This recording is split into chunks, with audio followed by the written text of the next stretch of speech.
Welcome to Solvetic, your channel to always learn technology easily. Below in the description, you will find useful links we used in this video.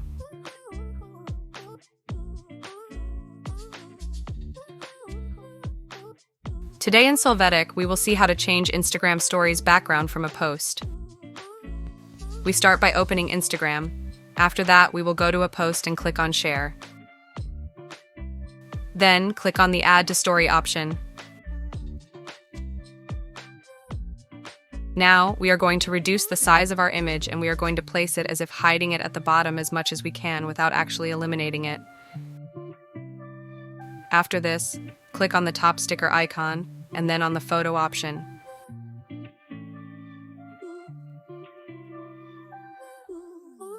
We will add the image that will go in the background.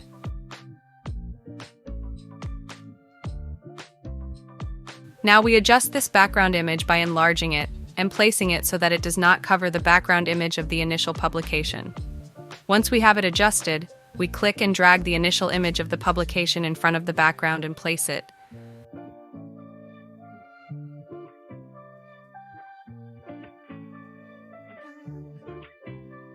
Finally, we will have our publication image with a background in the story, and we will be able to share it.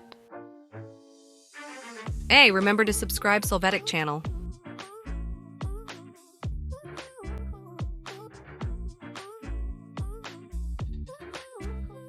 We hope it has been helpful for you. Here are links to watch more videos of your interest and subscribe to the Solvetic channel. Thank you.